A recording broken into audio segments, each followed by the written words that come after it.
Today is Black Monday, the day the Dow dropped more than 500 points, the day the Dow dropped more than 22%. In L.A., homelessness has jumped 16% in a year. Half of Americans living on the streets are in California. This surveillance video of a deadly shooting at a Coney Island restaurant on East 7 Mile. Police are trying to identify the shooter who walks up to a man and woman.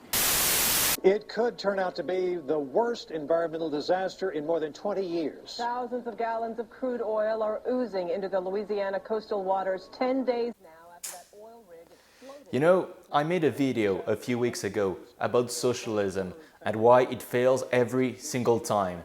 But that does not mean that capitalism works or that it doesn't have any flaws. In Russia, when the communist regime collapsed, the country entered capitalism, a very pure form of capitalism, and it did so very fast, in a matter of weeks. It was the shock therapy.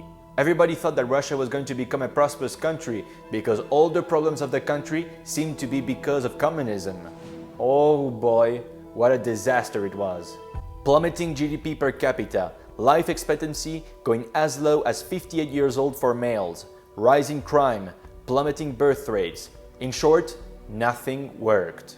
If capitalism worked as well as many people say, and as it is written in the economics books, none of that should have never happened in Russia. And even in Western advanced societies, such as North America and Europe, capitalism fails in many ways. Booms and crashes, market manipulation, pollution, inequality, to name just a few problems. So what are the flaws of capitalism? Why do they happen? And what is capitalism, really? That is what we're going to find out in this episode of Money Talk. Let's dive in.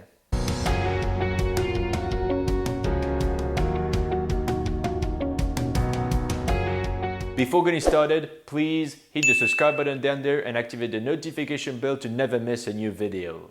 So, let's start by answering the question, what is capitalism?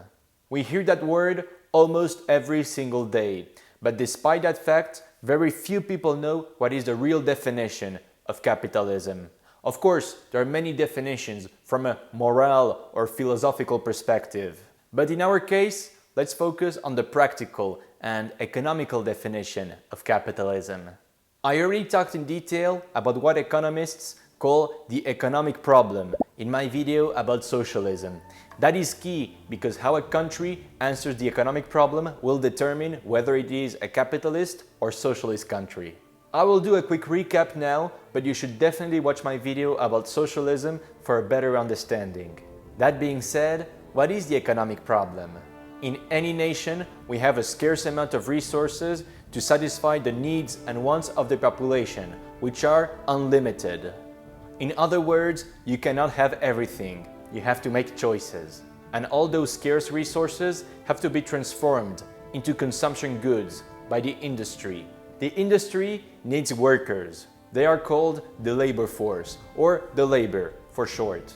And the industry, of course, needs tools and machines. They are called the capital.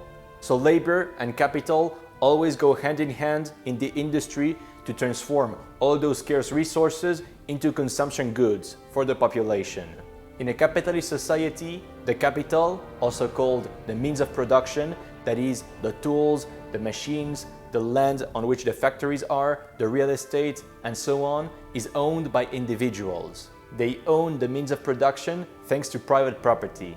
And the second characteristic of capitalism is that the markets, the place where the supply of goods meets the demand of goods, is free and decentralized. In the bread market, for example, there is no central authority saying how much bread should be produced, at which price, and for whom. Under capitalism, everybody is free to offer the amount of bread they want at the price they want, and everybody is free to ask for the amount of bread they want at the price they want. And it is in that way, completely decentralized, that the price of bread will be formed. So those are the two basic characteristics of capitalism: free and decentralized markets and private ownership of the means of production. And the opposite of capitalism is socialism. There, the means of production are owned by everybody through state ownership, or owned by nobody. It depends on your point of view. And the markets are not free. they are completely centralized, and the government will tell what is the amount of bread that must be produced, at which price, and for whom. Again, more info in that video. Capitalism has been around for a very long while. We can say that the Roman Empire, for example, was at large a capitalist society. That goes to show you that capitalism is very old. But capitalism was a very blurry concept. We had to wait up until 1776 when a man called Adam Smith published a very famous book called The Wealth of Nations. In that book, Adam Smith formalized the concept of capitalism. And no, you hear people very often out there saying that Adam Smith created or invented capitalism. That is not the case. He did not invent capitalism. He simply described something that was already there but not formalized. Adam Smith explains to us that under capitalism, everybody is free, everybody is selfish, and everybody is trying to make as much money as possible for themselves.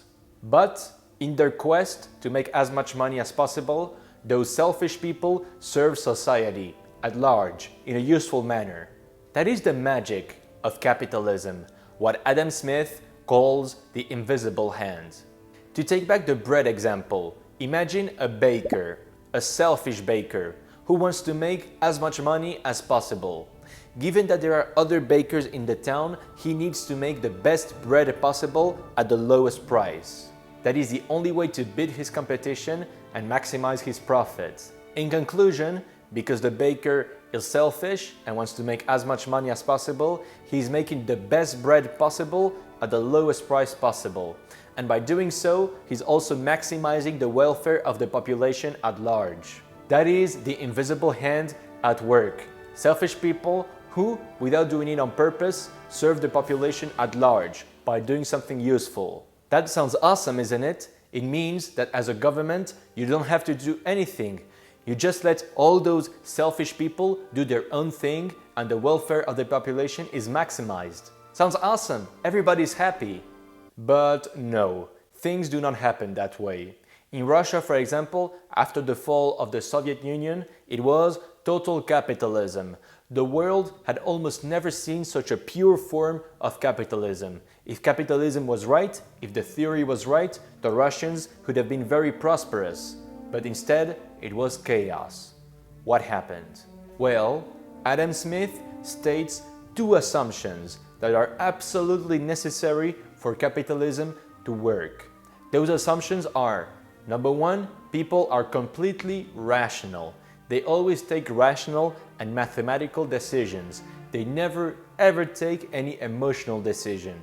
And number two, the markets are perfect and competition is perfect. We'll talk about that a bit later.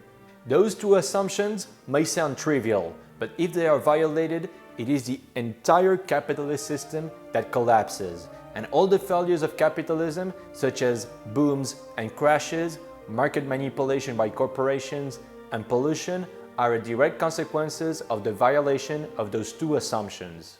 And what about inequality? Is it a failure of capitalism? Inequality is a very complex and sensitive subject where ideology intervenes more than anything else. Because some people will tell you that inequality is an unavoidable feature of capitalism, and other people will tell you that inequality is a failure of capitalism. So that is another subject. All that being said, let's have a look at some failures of capitalism and why they happen. The number one reason why capitalism fails is corporate manipulation. That happens when a corporation becomes so big, so powerful that it can manipulate the market for its own benefit and, by the way, harming the population.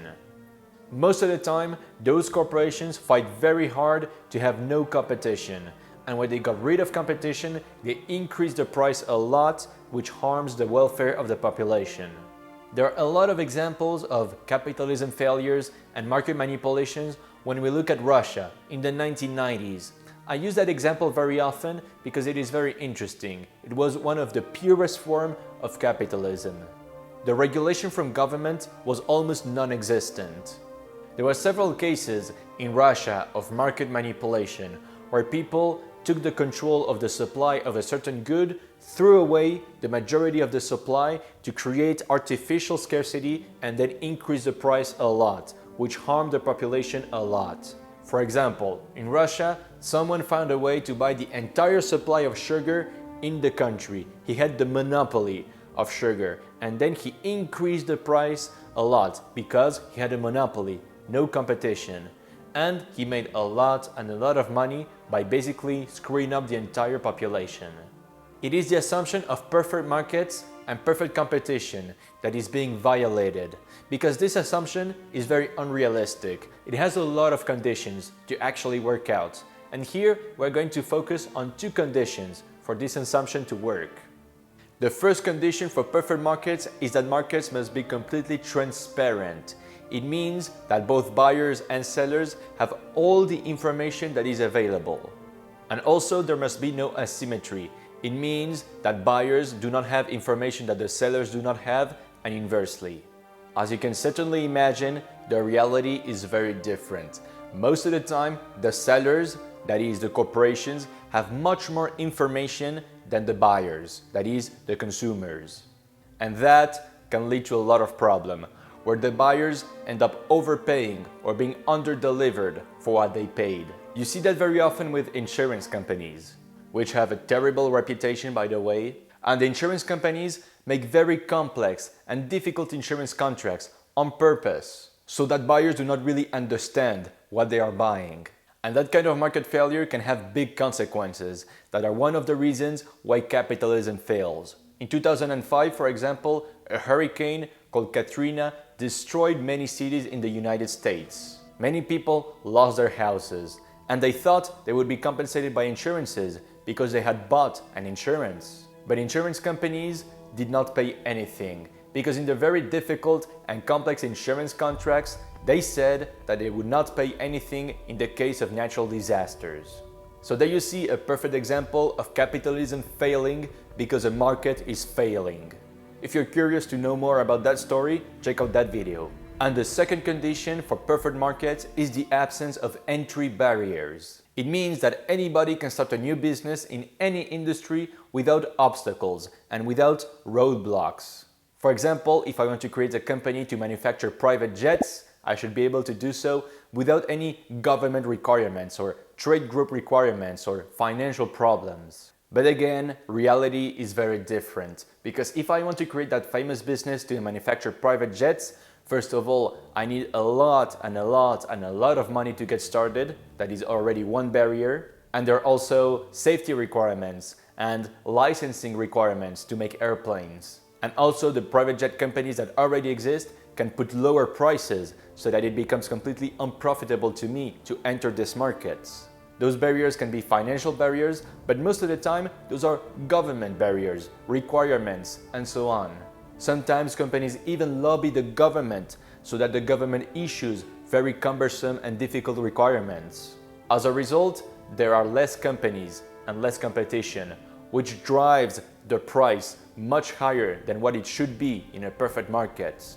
And that higher price is bad for society at large. Some people say that India is a poor country for that exact same reason. The government put so many roadblocks, so many requirements, so many obstacles to create a new business that there are very few entrepreneurs. It is said that those laws have been issued after the pressure of already existing companies in India because they don't like competition very much.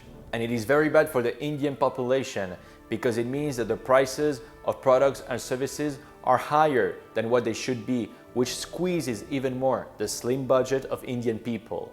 All that goes to say that free markets are far from being perfect and competitive, and that is the main reason why capitalism fails. And when we look at prosperous capitalist countries, the government is always intervening in the markets to make sure that they are as competitive as possible, and also to make sure that nobody is trying to manipulate the market. We see that in the United States, for example, with the Sherman Act that makes sure that nobody is trying to monopolize an entire market, or the Department of Commerce in almost every country. If capitalism really worked, all those institutions should not exist. And when we look at countries where the markets are not regulated, like Russia in the 1990s, it is a complete chaos. dominated by only a couple of companies that monopolize everything. And I know what some people are going to say. Yes, too much regulation can also be bad for business. But there is a minimum amount of regulation that is needed to fix the bugs and the glitches of capitalism. And what about pollution? If capitalism really worked, there should be no such thing such as pollution. And here I am talking about pollution in a broad sense: greenhouse effects, deforestation, water poisoning, and so on. Again, pollution is a consequence of inefficient markets. Pollution is what we call in economics a negative externality. A negative externality is like an undesirable side effect of the production of something that is not reflected then in the market price. For example, everybody knows that the production of coal is a negative externality, that it contributes to global warming and pollution. If markets were perfect, that negative externality should be reflected in the market price with a higher market price and thus a lower consumption. But no, despite that fact, coal is still one of the cheapest ways to produce energy and is widely used in the world. So there you see a negative externality, another inefficient market, another reason why capitalism fails. The markets fail to take into account those negative externalities, and that is why the government has again to intervene in the markets to take those externalities into account. If we left capitalism unchecked, the pollution would skyrocket. And there are countless examples like this. And in conclusion, markets cannot be left alone. The government has to intervene, to be there as a referee or a judge to make sure that the markets work as good as possible. Even in the archetype of capitalism, that is, the United States, the government plays a crucial role to make sure that the markets are running correctly. And now comes the second big assumption of capitalism, that is, rationality. Everybody is rational, everybody thinks mathematically, and nobody has ever taken a decision emotionally, right? Again, this assumption is completely unrealistic because us humans, we are emotional creatures. We take decisions with our emotions and then we use logic and reason to justify those decisions. Irrationality is absolutely everywhere and it can affect our lives tremendously. That is why we see things that should never happen under a capitalist society with rational people. One of the places where we see irrationality the most is financial markets. And more precisely, we see that in bubbles, where people get into a deep state of euphoria about everything and are willing to pay absolutely any price for financial assets. And then, the next day, they enter into complete depression and everything comes crashing down, tumbling. If you watch my videos about financial bubbles, you understand very quickly the huge importance of psychology in those bubbles, and more precisely, the huge importance of irrationality. The only fact that those financial bubbles took place is a proof that the assumption of rationality is incorrect. And that is why booms and crashes, another big failure of capitalism, actually occur, because people are irrational, we think emotionally. If capitalism was left completely unchecked, we would have huge booms with a very strong economy, followed by big crashes, followed by depressed economies. And that is what happened in the 2000s, before the great financial crisis of 2008. The government was doing nothing because it assumed that everybody was rational. And when they finally decided to intervene, when they saw that the boom in the housing market was completely crazy, it was already too late. It was already a huge balloon that could not be deflated slowly, it could only explode. And when the crash occurred in 2008, again the government had to break the rules of capitalism and had to intervene, because if they didn't, the country would have entered into deep depression, like the 1920s and 1930s depression. So irrationality is one of the main explanations why in capitalism we have such wild swings, with everything going very good and everything crashing down. And the government tries to do everything to reduce the excess of the booms and try to mitigate as much as possible the crashes. Again, if capitalism really worked, there would be no need for governments to do that. At the end of the day, capitalism works only if very unrealistic assumptions are respected, but they are violated all the time. That is why capitalism fails. So that is the conclusion of those two videos about socialism and capitalism. Socialism does not exist anymore, and capitalism, pure capitalism, does not exist either. We can say that both systems have completely failed. And when we look at the most prosperous countries, what do we see? We see that there are capitalist countries. At their core, there are free markets, there is private property, the means of production are owned by individuals. But the government has a huge role. The government intervenes in the markets to prevent the excess of capitalism and the problems caused by irrationality and inefficient markets. When we look at North America, Western Europe, Japan, Australia, and all the other prosperous countries, they have a system of controlled capitalism. Controlled capitalism is the gray area, something in the middle between socialism and capitalism. It seems that this middle ground is the best system we have found so far. What I mean by that is that in a controlled capitalist system, there can be more government intervention or there can be less government intervention. And the trillion-dollar question is how much government intervention is needed. And we can say that politics is only the answer to that question. How much government intervention is needed? When you look at conservative parties all around the world, what they want is a low government intervention. And when you look at liberal parties or those political parties that call themselves socialist, what they want is a higher intervention of the government into the economy. And the amount of government intervention you want into the economy will basically determine what is your political orientation. Of course, things are a little bit more complex than that, but it is a good approximation. But one thing is for sure, socialism has died and capitalism does not work as advertised. What is your opinion? Should there be more or less government intervention in your country? Should your country be more socialist or more capitalist? Let us know in the comment. I hope you liked this video. If that is the case, a little thumbs up is always appreciated. And I will see you very soon for our next episode. In the meantime, take care.